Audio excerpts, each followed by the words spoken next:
to LOA Today. I'm Walt Thiessen. With me today is financial advisor Jodielynn Craven. This is your daily dose of happy. We are so happy you decided to join us today. And it's kind of an unusual day because we don't actually have a guest today. So, Jody, we get to do like the old-fashioned style again, right? Where we just chat and talk about stuff. It's just us today. It's just us. Yeah. How exciting. It is. It's kind of fun. It's like a throwback Wednesday. That's what we'll call it. I love it. I was thinking about the fact that here in the U.S., of course, the U.S. is known for unusual sports compared to the rest of the world, including baseball. And this is our baseball postseason. So the playoffs are underway. And it kind of threw into my mind, well, one of the cool cliches that come out of baseball is when life throws you a curve. So I figured, why don't we talk about when life throws you a curve and kind of an honor of what's going on with the postseason. And it's not like we go through life and life never throws us curveballs. So I'm sure we have lots of things we could talk about. Absolutely. And I think that is one of the biggest misconceptions when it comes to personal development or, attracting the things that you want or living a life of abundance or all of these things, is that there's this misconception that your life is going to be perfect and nothing bad is ever going to happen. And if it does, then you're doing something wrong. You've got the formula wrong. Right. And that's not it. We live in a world of polarity. We live in this dimension where both exist, that good, that bad, that yin, that yang. So both have to be there. So when they're entering your life, it's not necessarily that you're doing something wrong. Maybe there's something you can learn. Now, I do find, and I'm curious to know what your take is on this, I do find that it is a little disconcerting to me to recognize that when something does come into my life, that I in some way attracted it, that I played a role in that.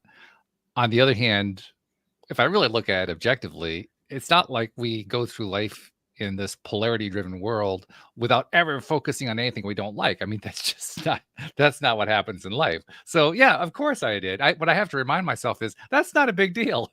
You attracted something that you didn't want. Okay, well, welcome to the world of polarity. And next. That's right.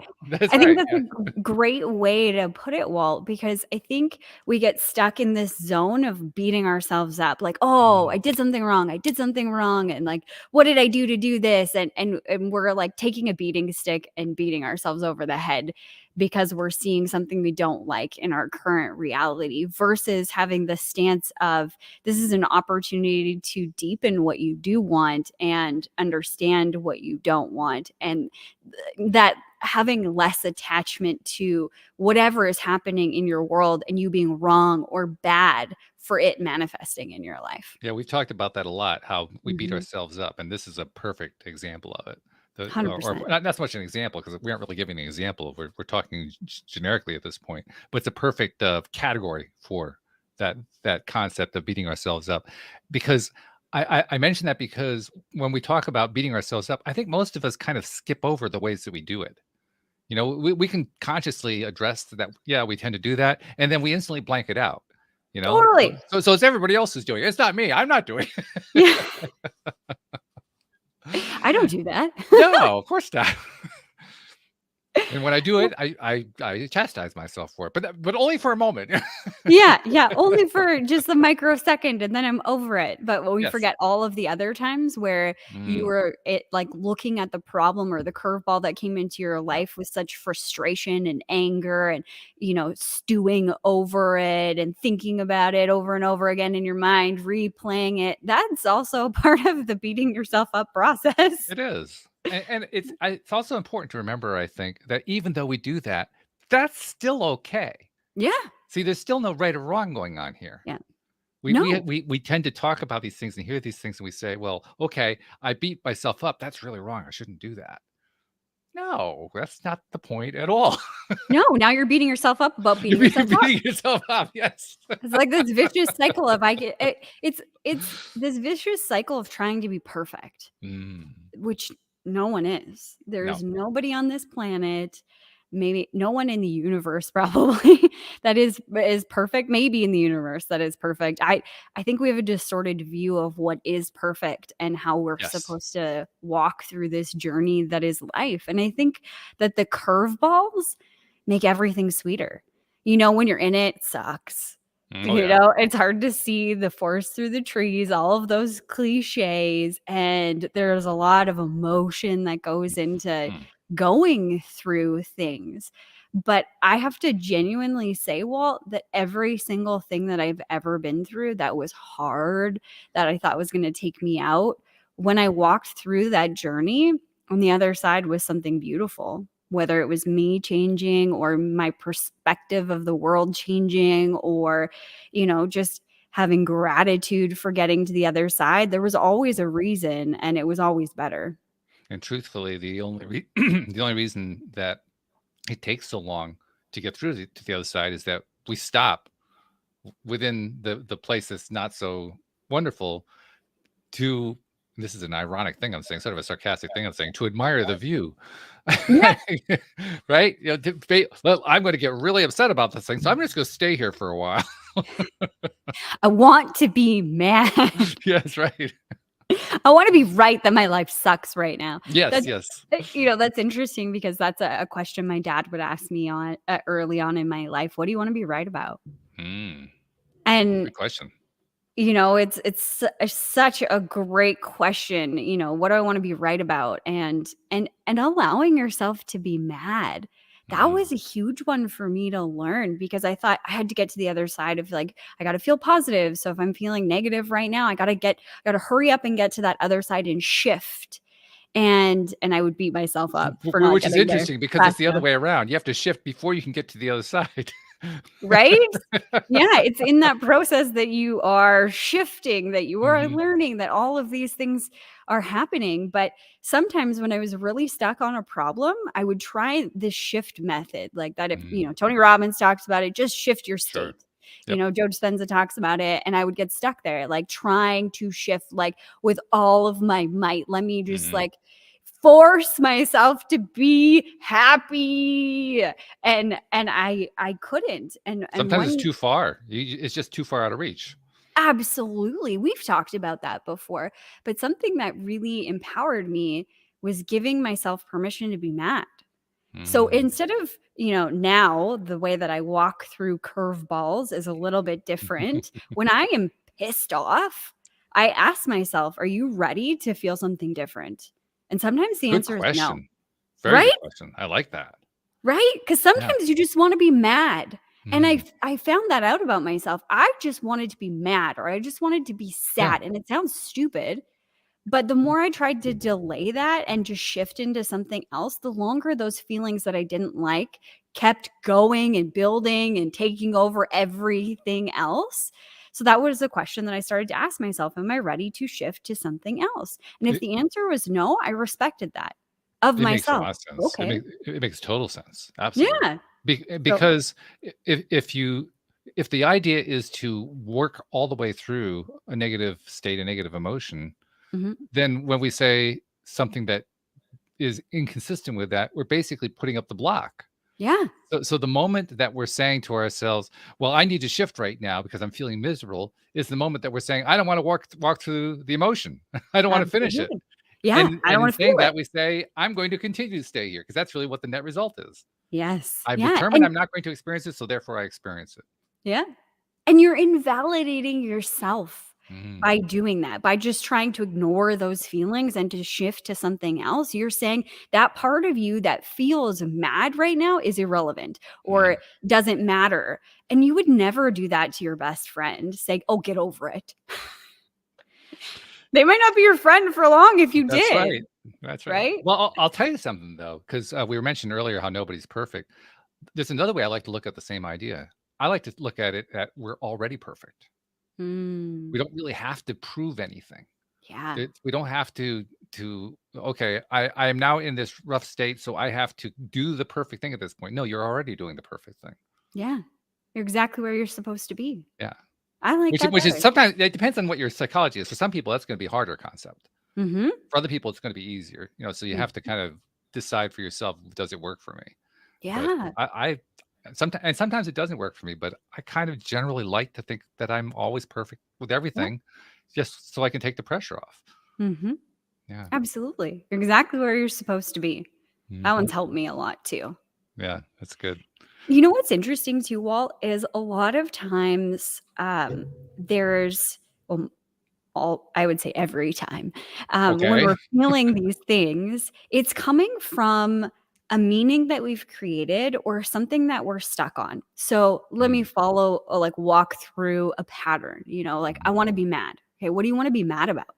I want to be mad that he ripped me off or he mhm, did me wrong or she did me wrong or, mhm. whatever. Apply it to your specific situation that you're going through, but that they've ripped me off. Okay. And so what? Now what? Like, what does that mean? That means that I'm right.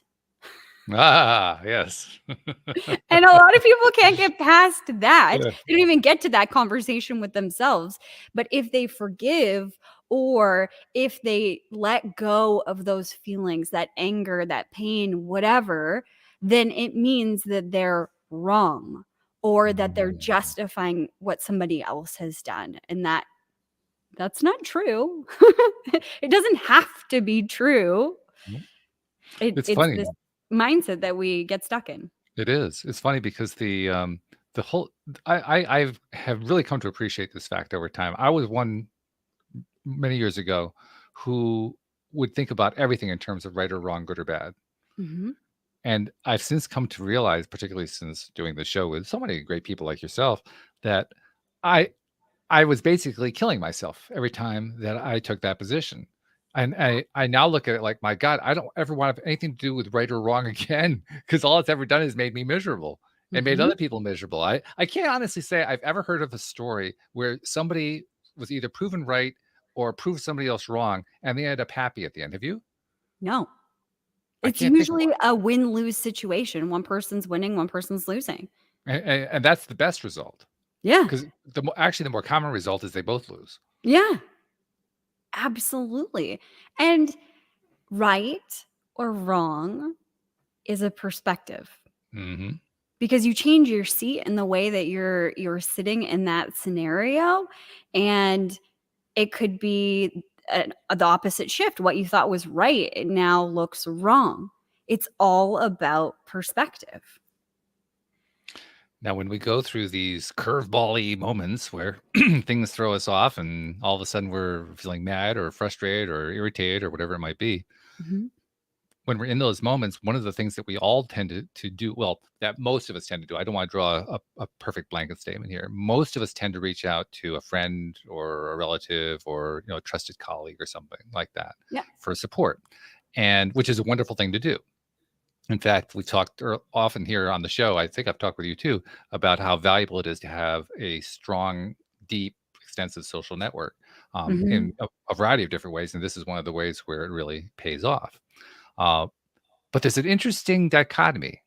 On the one hand, it depends on what kind of social network you have. And by kind, I mean what kinds of people are at the nexus, the core of your social network, the ones that you would tend to reach out the most. What are their qualities? What are their interests? How do they tend to look at things in life? How do they tend to think about things? And the Mhm. reason I mention this is this to me is what goes to the core of whether or not your social network is a deep quality network.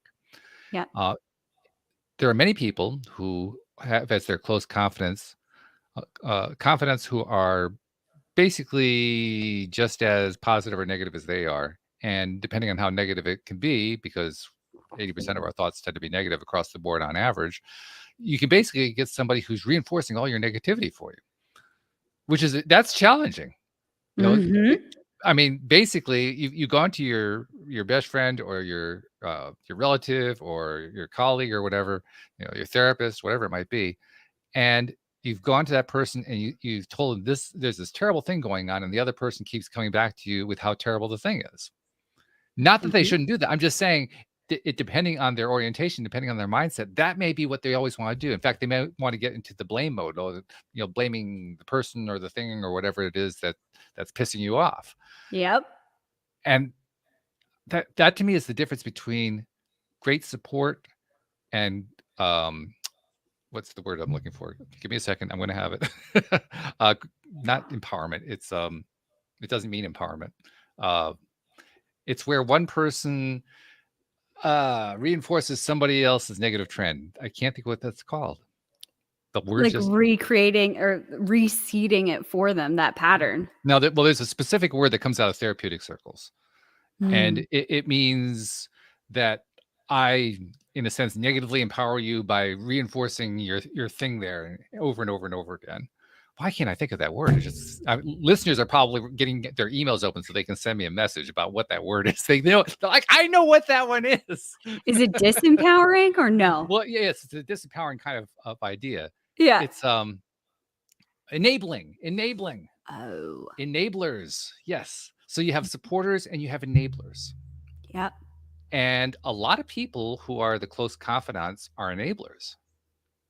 Mm-hmm. The enabler, what an enabler, say in a drug addiction. I mean, obviously there's lots of different kinds of things, but drug addiction, an enabler basically, without necessarily meaning to, ends up encouraging the addict to continue to be an addict, or perhaps they deliberately do because they're a drug pusher. But it's somebody who is basically continuing to feed the need for the pain relief that leads to the drug abuse in the first place. Yep. Well, the same thing can occur in other areas of life too. So, if I don't know, if you got fired, and you go to your best friend about it, and your best friend wants to be so sympathetic that he or she is just lambasting the boss, how stupid the boss was for doing that.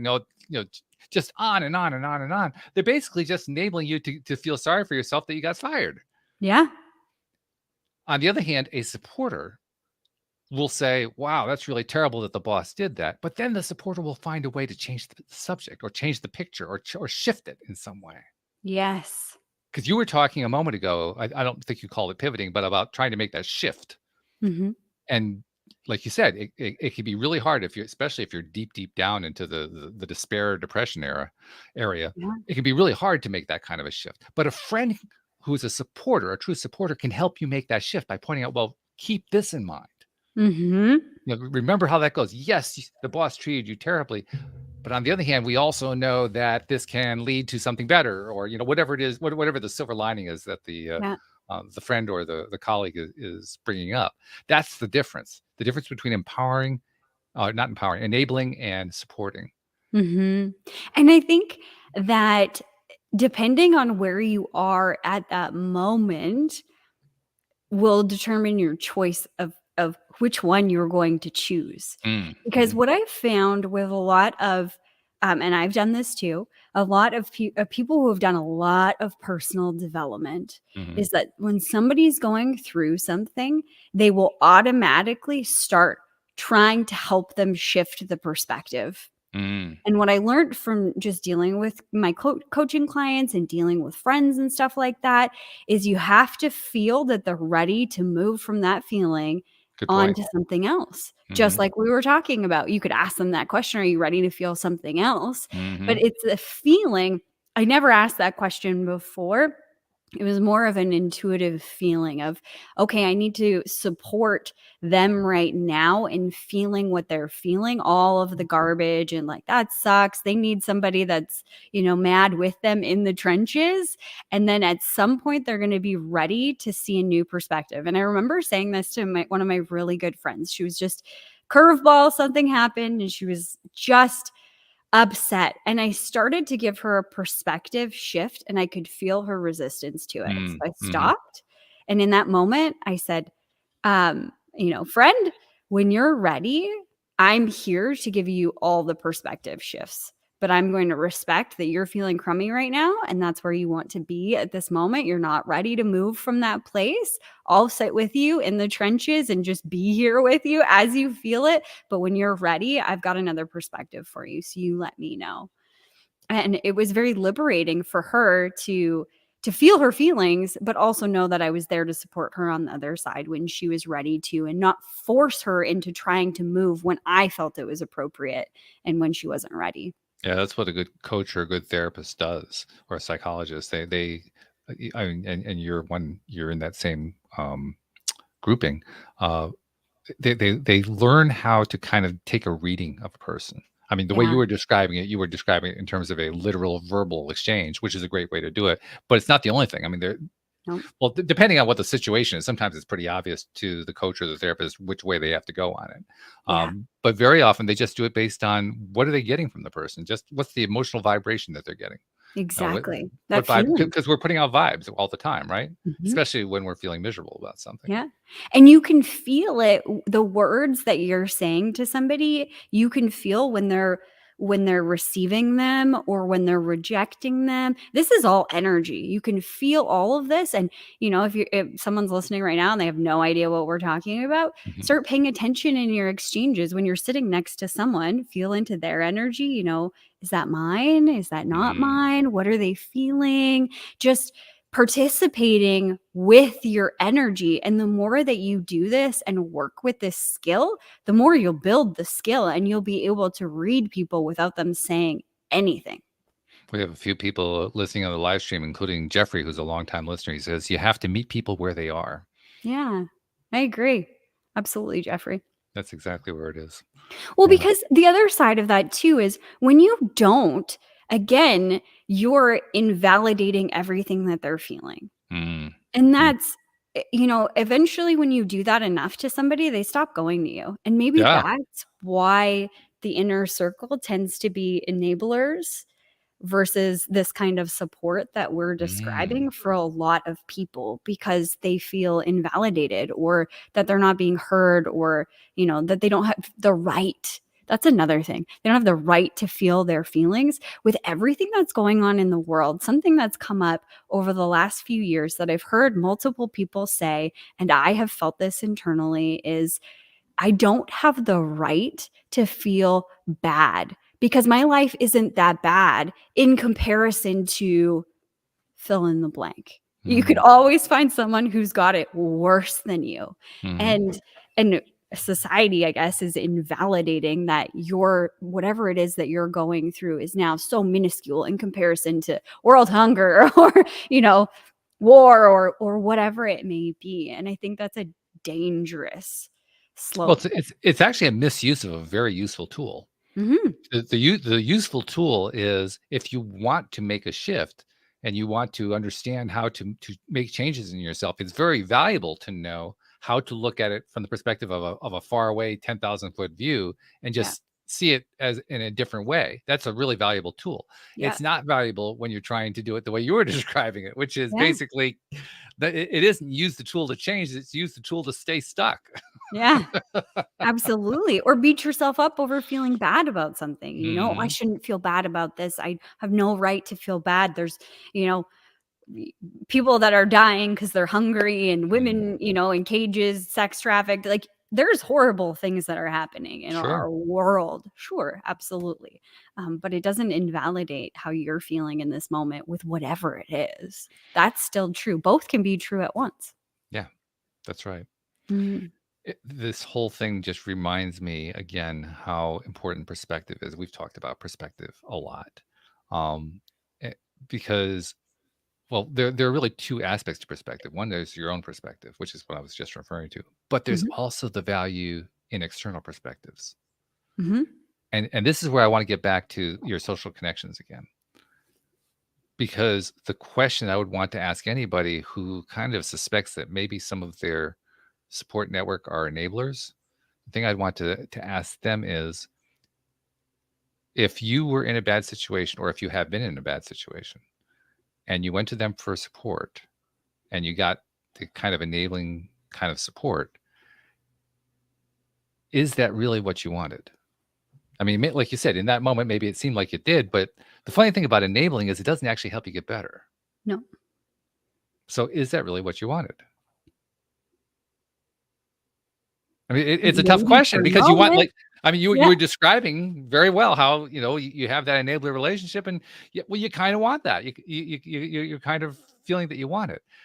I think that I'm kind of describing the process of what happens as people begin to realize, well, okay, this is okay for a while, but this is like stretching on.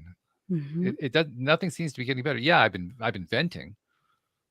Amazing how many Facebook groups, by the way, are devoted to venting. It's like a big big deal. Lots of support groups are all about doing the venting.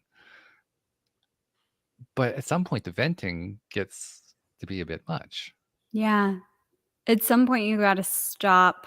You got to want to change something. You're either going to, be stuck in being helpless, or you're going to empower yourself to choose something different, even if it's just a new perspective. That changes. And it can be confusing too, because you're still feeling that. Depending on how, if it's a relatively mild crappy thing, there are degrees of crappiness. You do realize that, right? Absolutely. Yeah. So if it's a mild crappy thing, well, okay, that there's lots of ways you can handle that. If you're in a really, really horrible crappy thing, now all of a sudden you're feeling torn, especially if you're somebody who does want to do self-development. Because on the one hand, you want to do something, you want to put those tools to use, right? On the other hand, you're feeling really, really crappy, and you need to honor the really crappy, and it's a torn feeling. Yeah. You're being pulled in two directions at once. That's where I find confusion comes in. Because you're not really sure what to do with it. And I wonder how much fear plays into it. Well, like probably 100%. Yeah. Yeah. And what I'm thinking of is the fear of feeling your feelings at the depth that you can feel them. And I'm not sure if I've ever told this story here.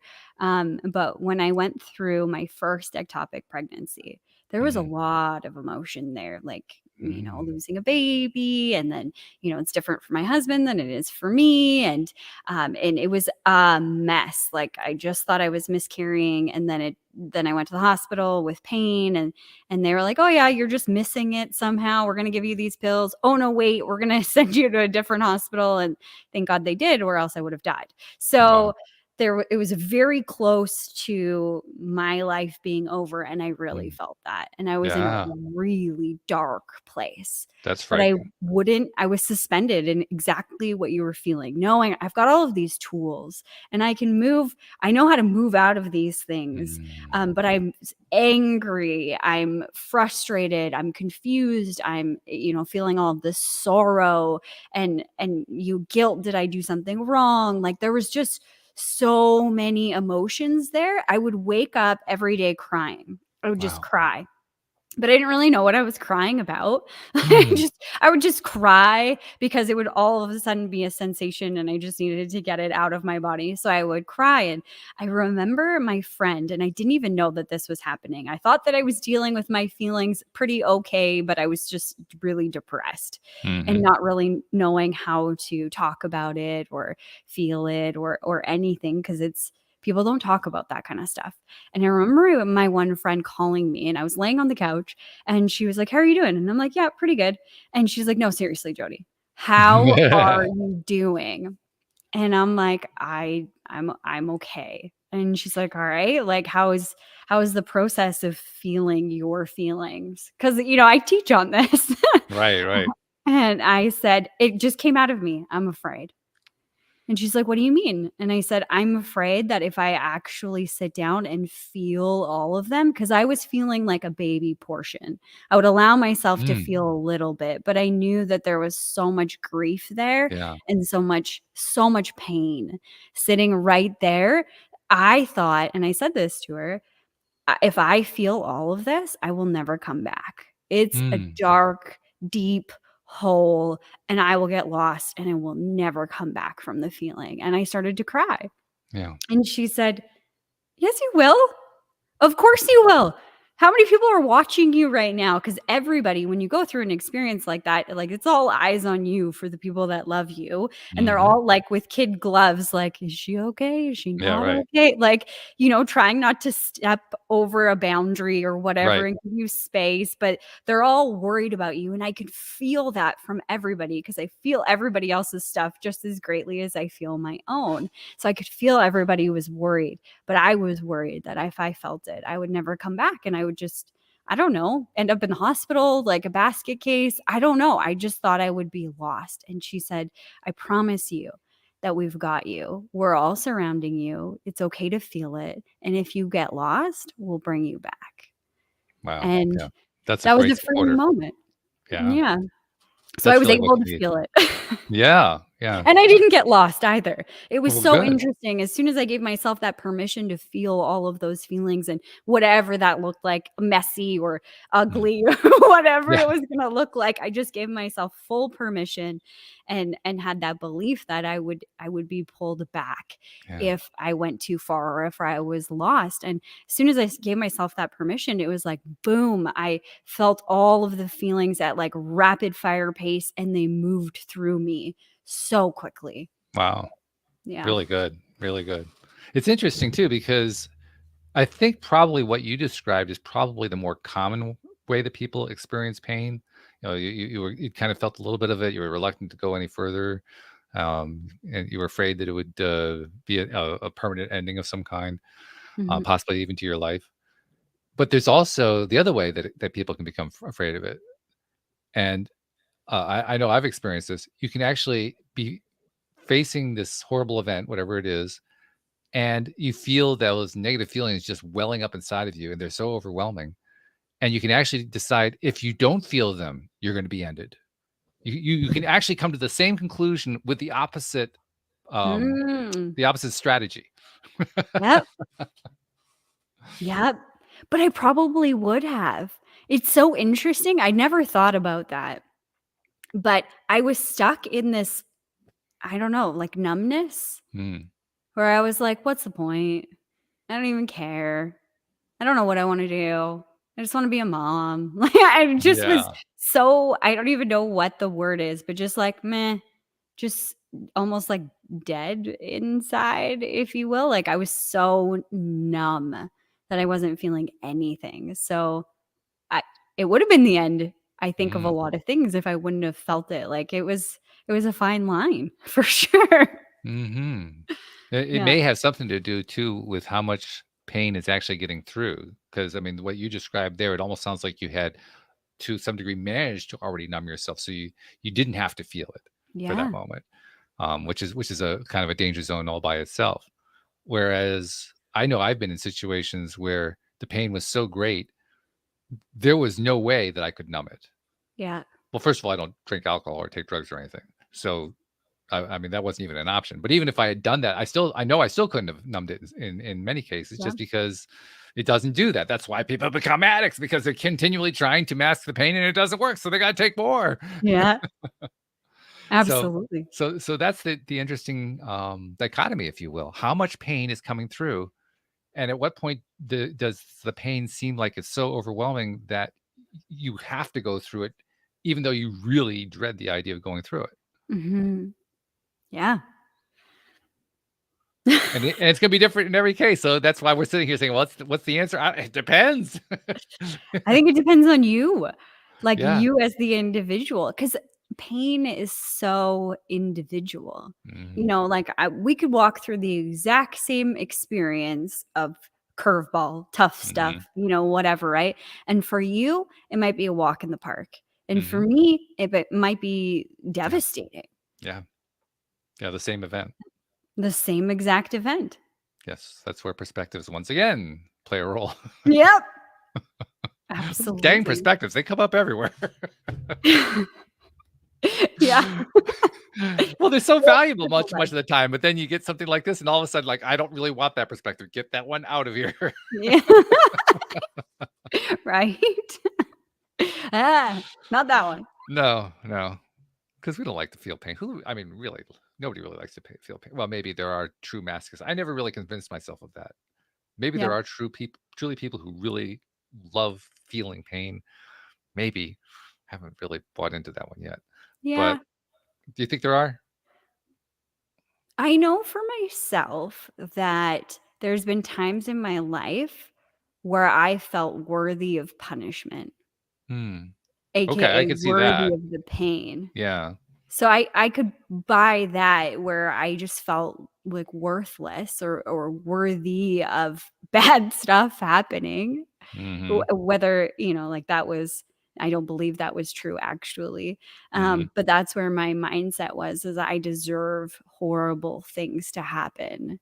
And therefore I expect them to happen and they're going to happen and I thrive in those scenarios, I guess. But Yeah. you did you actually did you actually love the idea of feeling the pain though? No, I don't think so. No, I don't think so. No. In fact, I would suggest, now here's an interesting question for you.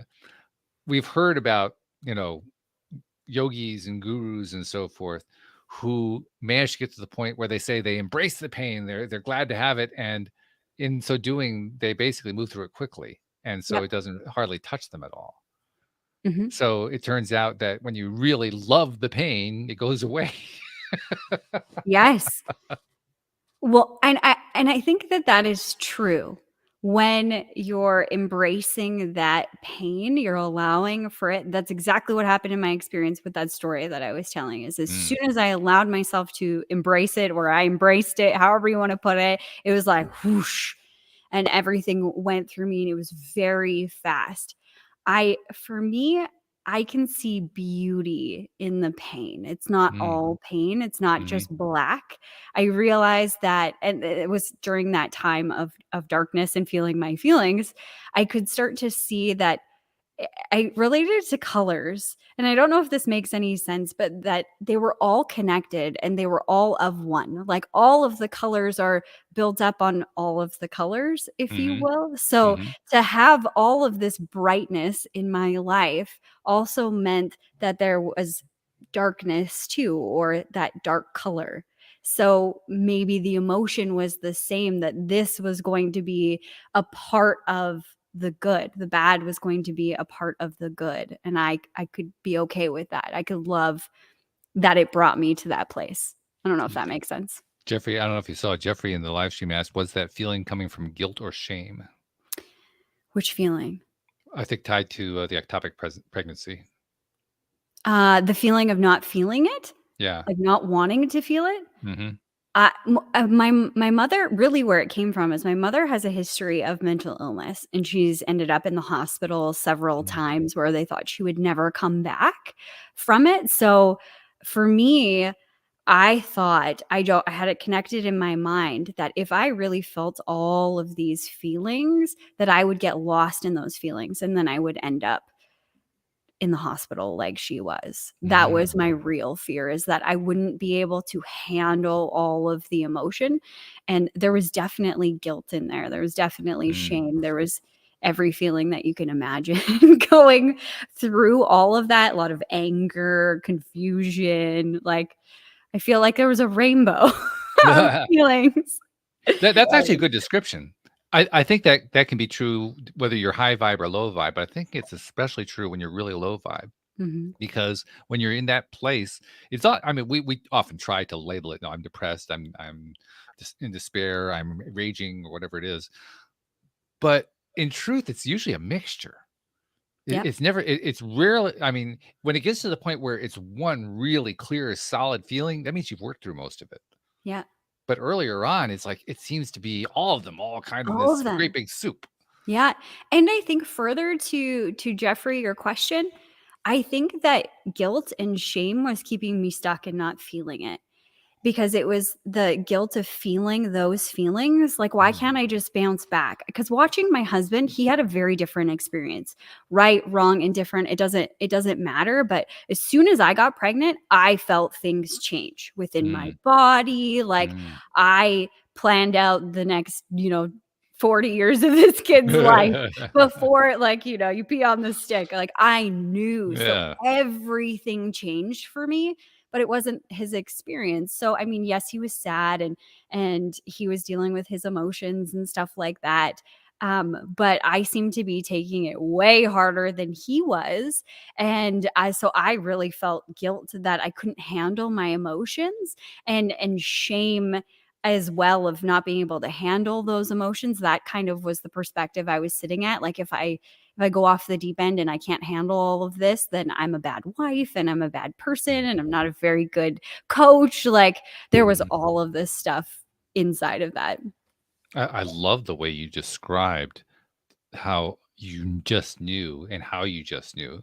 I Mhm. 'Cause I can recall, especially when I was young, how, uh, the topic that was popular at the day during that day, about women was women's intuition. Well, somehow women have an intuition that men don't have, and very often it was tied into things like childbearing. And you hear a woman say, "Well, I just knew I was pregnant. I just knew that something was going on." And if you're male and you've never had that experience, or if you're prepubescent female and haven't had that experience, you say, "Well, how do you know?" And they could never give you an answer. I just knew. I just knew. But you were able to give us some sense of it. I could feel changes going on in my body even before I peed on the stick. Like you were describing how there was a physical sensation in many different ways going on that was telling you, hey, guess what? You're carrying a fetus here. Yeah. Like, whoa. Yeah. Yep. Absolutely. I think that's really great. The more you get to know for the males, I think it's great to hear that, because we don't know. Yeah, absolutely. And I think that's what it was with my husband too, is like, I mean, he was watching me, I was a little bit sick and, whatever, right? But I never vocalized all of those things. So that was another thing that I've been learning as well, is, he's having a completely different experience than I am with all things. Yeah, sure. Now, Jeffrey has a follow-up question. He says, did it help you connect to your mother and empathize, maybe forgive a little anger or confusion? It helped me have a more understanding and definitely empathy for her. Just, I think going through that experience and how difficult it was made me have more respect for women and what they go through. So my mother included all of those things. And I think, just having the ability to go through those feelings, and she was there for me at that time. During all of that, she was so worried about me, and just, we were actually living in their yard at the time in our holiday trailer. Yes. Wow. So she'd come over for, coffee in the morning and make me lunch. And she was so nurturing. So I got to see a completely different side of her as well. So it definitely helped me work through all of that, and obviously some subconscious beliefs that I was going to have mental issues because she did. It's genetic or whatever. Obviously that was sitting somewhere subconscious, is that I would have those, the same, not issues, but I would have the same genetics, or go through the same things and handle it the same way. And so it did help me connect with her and empathize more with all of the things that she's been through. Jeffrey followed up by saying, the thought in my head is expanded capacity. Yeah, absolutely. For sure. Expanded capacity to go through pain. Yeah, absolutely. Expanded capacity to stand up for myself, because I really had to during those times at the hospital and stuff like that. Just even allowing myself to feel those feelings and feel safe to do so. Now I have that capacity to do that for others too, because I know that I'm going to be okay because I've been through it. Isn't that interesting? When you go through something, I mean, we've seen this all the time. You've seen some of it too in the time that you've been on here, guests coming on the program who go through some kind of crash and burn. And at the end, they feel like, well, okay, now I know how to help somebody else get through it. They become a coach in some way, or, at least a mentor or an advisor or something like that, or they write a book about it. It's almost like it's a universal response, right? You experience something rotten, you say, wow, I really want to help somebody else if they're going through the same kind of thing. Yeah. Give them a new perspective. There was so much I learned through that time. Like, as much as it hurt to go through all of that, I'm so grateful, so incredibly grateful, because I learned a lot about myself and how I operate and how my husband operates, and just, I got to feel, I think that it's true when people say, like, the depth that you can feel joy is connected to the depth that you've been able to feel pain. Like, it's that swinging pendulum. And I feel that expanded capacity, as Jeffrey said. Oh, thanks for the heart, Jeffrey. I'm not going to. But I felt that, because I felt like I swung so far in that one direction of pain. It's so much pain. But since that moment, if I look at my life, the amount of joy and bliss, abundance, like love, the capacity that I've had for those things has been 10x what it was before that point. It's funny because I know I have mixed feelings about the whole pain joy thing. So do I. Well, I think we all do, I guess. But for me, the mixed feeling is it's almost I won't say it's resentment. It's not resentment. It's I don't have a good word for it. It's a word that means really I have to go through pain every time I want to get to a place of better joy. No, maybe it's not mutually exclusive. Maybe it doesn't have to be that way. Yeah, I'm not really sure. All I know is that it's an issue that I continue to wrestle with, just trying to come to terms with it and just appreciate that. That's usually my objective these days. You know, when I encounter something that's painful, you know, I want to find some way to use my tools to just, you know, how well can I move through this thing? Yeah. Well, what if on the other side, the joy side, that same fear exists of like losing yourself or you know, the maybe guilt, I shouldn't be this happy, people around me aren't that happy. Oh boy. You know, like maybe some of those things that stop me, for example, in feeling that pain also stop me on the other side, because everything is the same. Like how you do one thing is how you do all things. So in my situation, I was probably stopping myself at a certain point in terms of allowing myself to feel joy and bliss and abundance and all of those things that we desire to feel. So if you could figure out what's stopping you from opening your heart more on that side, maybe you don't have to experience pain. Yeah, I would think that would be true. I mean, we still need to have in this universe anyway, and from what we've been told here on the show by, you know, the stream and others, it's not the only way that things are done in the energetic realm, but this universe is all about the polarity. It's about the like you were talking about before, the light and the dark, you know, the joy and the pain, and within that context, it is both a challenge and a joy to deal with the pain. And it's the way the thing is built. But when I think about what you just said, well, maybe you can just kind of, I don't remember how you said it exactly, but you can just kind of get to that, get beyond your limits, so to speak, and appreciate the joy in some way like that. I guess what I'm getting to is I'm thinking about what source perspective is. Because from what everybody has told us who has talked about source perspective always views all of us with love.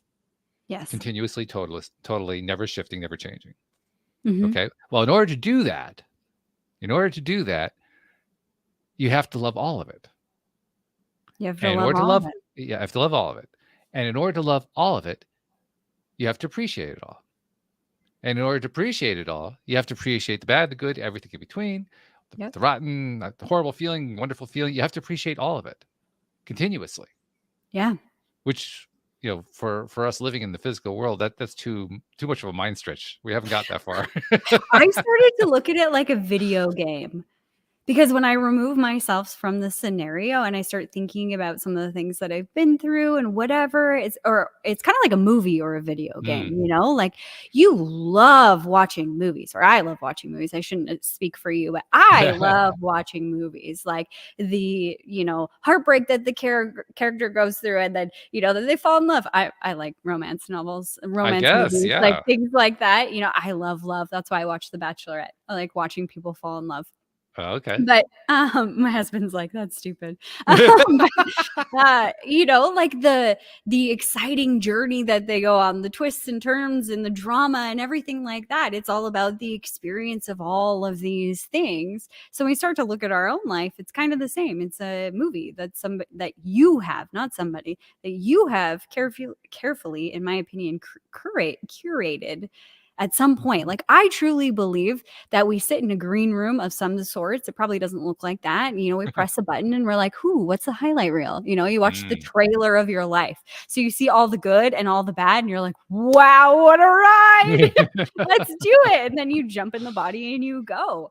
Buy a ticket. Yeah, you buy a ticket. That sounds like it's such a good experience. But then once we get here and we're actually in the experience, we're so involved in it. We're so attached to it. And it becomes difficult to appreciate those moments. But I find stepping out of the frame and seeing the whole picture, helps a little bit. It's funny when you mentioned, you like watching movies, but you didn't want to speak for me. I thought to myself, okay, so how do I feel about movies? And I realized instantly what my answer was.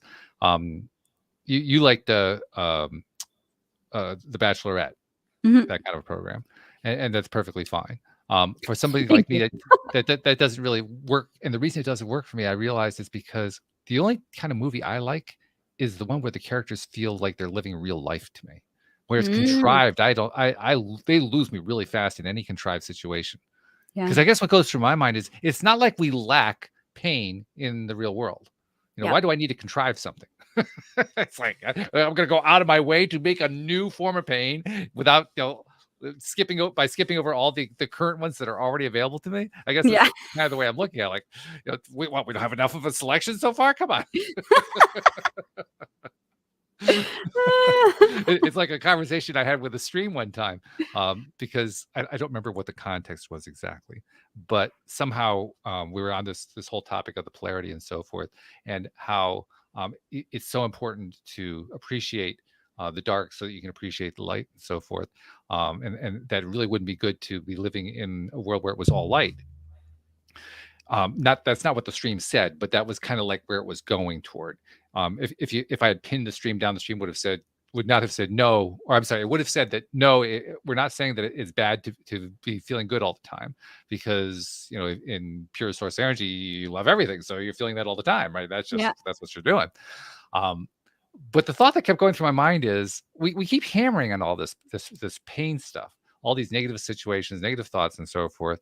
And we also hammer on them from the perspective of growth. Like, well, we got to appreciate them, we got to learn from them, and so forth. And the thought that kept going through my head is there like a polarity shortage going on?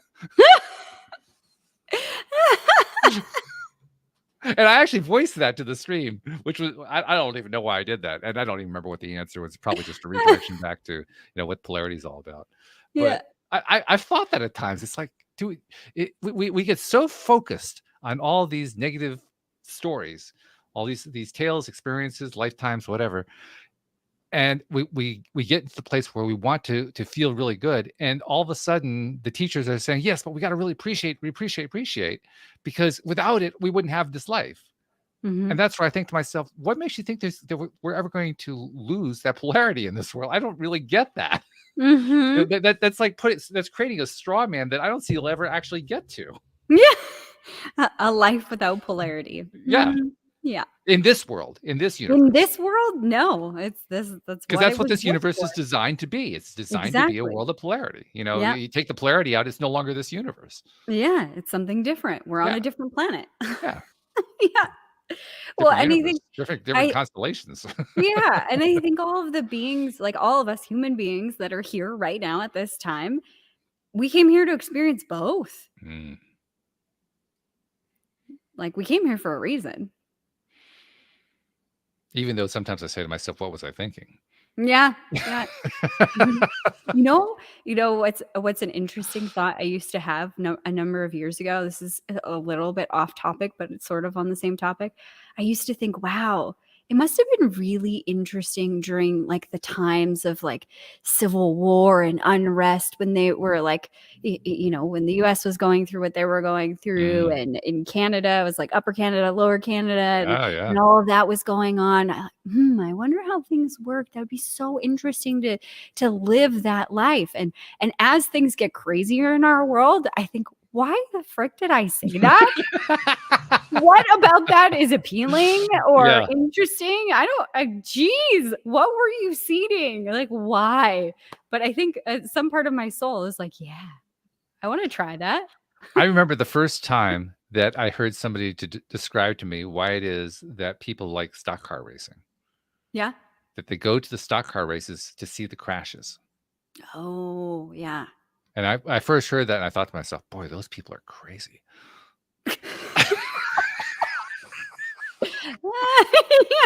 It's exciting. It's thrilling.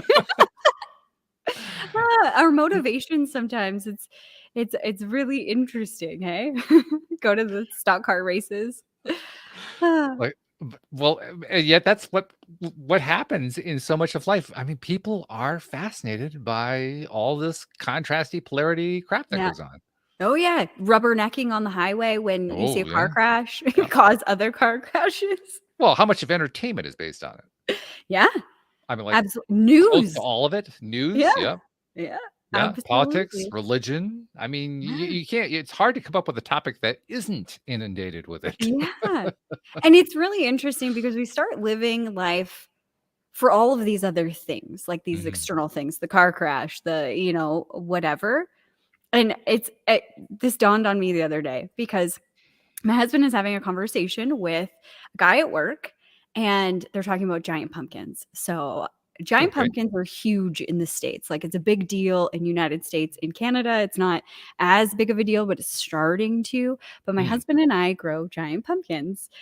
We're not like world record breakers or anything yet, but our highest one is like 440 pounds. It sounds like the gauntlet has been thrown down is what it sounds like. Oh yeah, it's happening. It is happening. We're doing it. Well, he comes from a lineage of giant pumpkin growers, like Guinness World Record book giant pumpkin growers. So he wants to, do that, and it's exciting, and I've bought into it because it's cool, growing anything that's that big. Yeah, it's like, holy crap. Really cool. That was a seed? Oh my goodness. Yeah.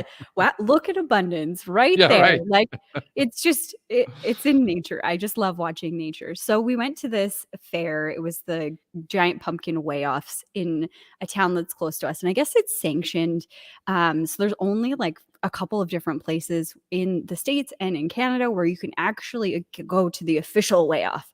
And this place happens to be like 25 minutes, 30 minutes from our house. So we go for the official weigh-offs. We didn't bring our pumpkins because my husband was like, no, they're too small. They would have ranked top 10 in that pumpkin weigh-off for sure. Probably like 7, 8. So we had some decent sizes, but the one that was there, the big one, the one that won her all took the Canadian record this year of 25, I think it's 37, 2,500 pounds, 2537. Well, 2,537 pound pumpkin. Exactly. This thing is a beast. Huge. It's amazing. So my husband and this guy are having this conversation at work, and he's like, what?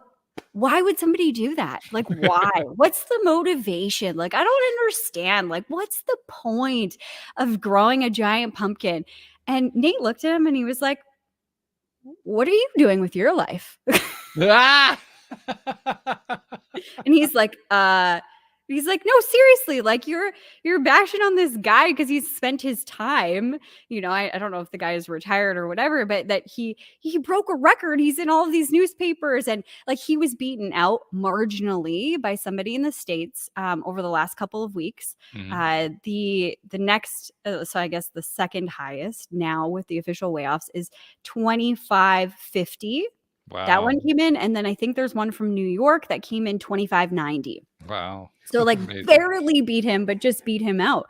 And this guy's like, I don't understand why you'd waste your time doing that. And Nate just looked at him and was like, well, what do you do with your life? Like, what are the accomplishments that you're excited about in your own life? Like this guy's just jacked because he's got the Canadian record, and that's exciting to Nate. And the guy just looked at him and was like, good point. It's a really good point. Yeah, absolutely. Well, it also brings to mind too another thought.